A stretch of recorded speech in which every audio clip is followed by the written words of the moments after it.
This is the time of year people get their end-of-the-year evaluations. Yeah, and it shouldn't be intimidating for the employee or the manager.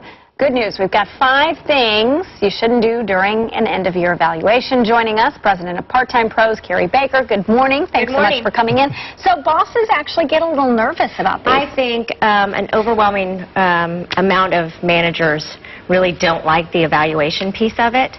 And so there's 5 key things that I would encourage all managers to avoid.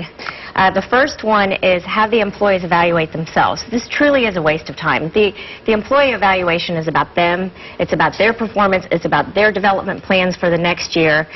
To have them spend time evaluating themselves is really kind of a waste of time. So avoid that.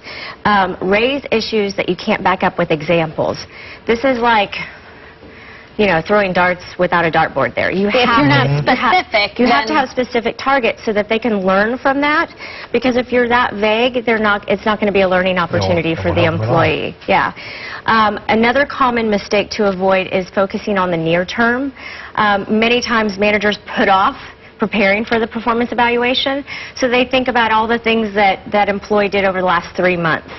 I encourage all managers to keep a log throughout the year. Keep a log of the great behavior, the great things that employee accomplished, as well as things that you would like to see them improve on. I'm a big proponent, though, if there's a performance issue, to address it at the time that it happens, and not to wait for the employee's evaluation. Another common mistake is overrating to motivate.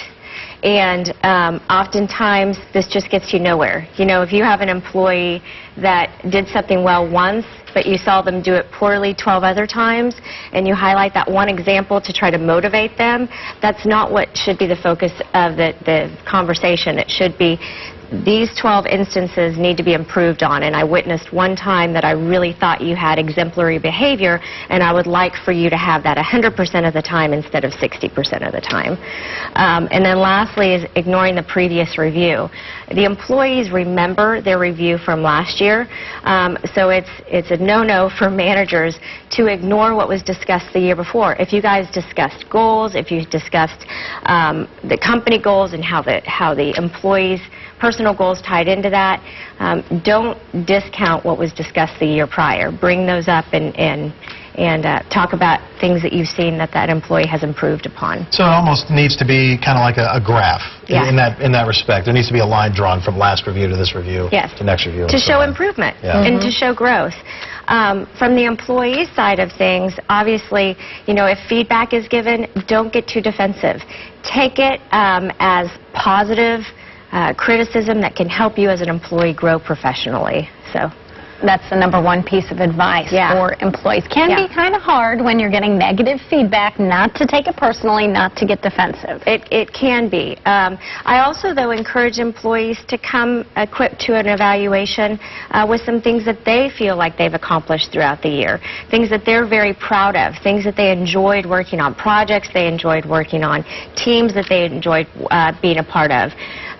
It's an opportunity for the employees to talk about what they really enjoy doing and what they feel like they contributed to the team and to the company.